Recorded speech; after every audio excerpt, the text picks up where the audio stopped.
Hey guys, Justin with Landscaping Entrepreneur. Today is Thursday, November 16th, and I'm heading to the shop. My latest project has been getting the equipment organized, which is easy to say and sounds simple, but it's actually a huge ordeal because there's a lot of equipment. And it's always been a challenge making sure people don't break stuff. You know, it's like never not been a challenge, and making sure people don't lose things because there's so much stuff, keeping people accountable, like who broke what, especially when you have 4 different crews out and different stuff's moving around. So I'll let you know what we've come up with a solution so far, and what we're doing. So basically, we used to number all the equipment. First of all, you gotta keep track of it as signs so you can identify them. If you have 3 weed whackers, which one's which. And I used to put numbers on them, but I was given the idea, another company I saw puts colors, so that's much easier because you can just spray paint the color on. So first of all, that's the easiest way to label equipment, to identify it. Just do it color coded. It's a blue, red, yellow, whatever.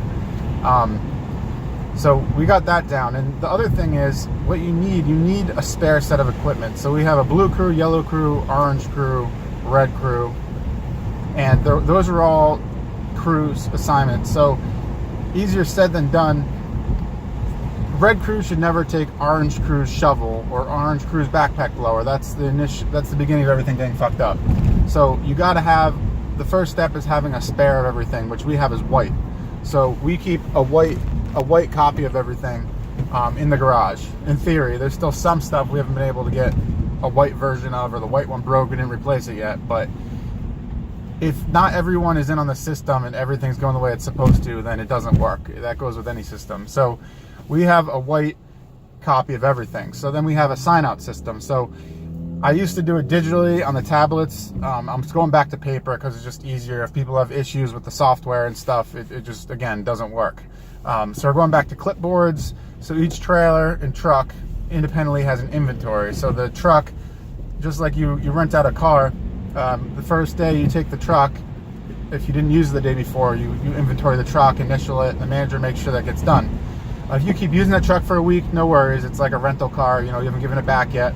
But as soon as you switch it over, the next person that drives that truck, if even for a day they take it, they gotta also do the inventory to make sure everything's there. Because then, if there's one lapse in that where one person doesn't inventory, now it's like, who did it? Who lost it? I didn't lose it. I didn't lose it. I didn't leave that trash in there. So it creates accountability. So we have those clipboards inside the trailers as well. So same thing, they rent the trailer, and the trailer is one unit. They don't piece it out, like I said. They don't take, a red backpack blower. The red trailer is one unit. They don't remove anything from there. So if they need something, a backpack blower runs, breaks down or something, they go sign out the white one from the mechanic. Again, same thing, signed out. As soon as they take it, as soon as they give it back, sign back in. They record any damage condition to it, and they record any damage, and that way next person who gets it, if there wasn't any damage recorded, now there is, guess who did it? Guess who pays for it?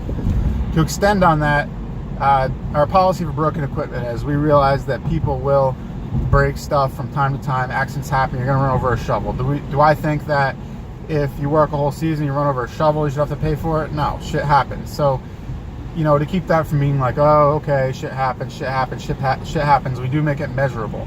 So we have our damage policy is that you get $250 of freebies. So if you cause $250 of damage to a mower by running into something, no big deal, shit happens. Or you lose a shovel, $20, and then you run over a wheelbarrow and crack it, whatever. $250, anything, break someone's window, shit happens. After that, after the $250, for the next $250, you pay 50%. So if you caused $400 of damage, you're going to get $250 free, and then you're going to pay half of $150, so $75. After $500, you pay 100%.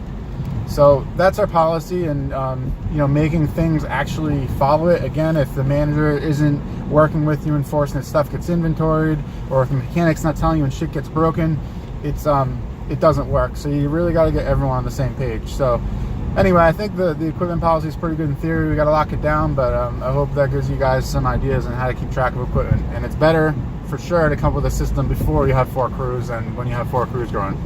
All right, catch you guys next time.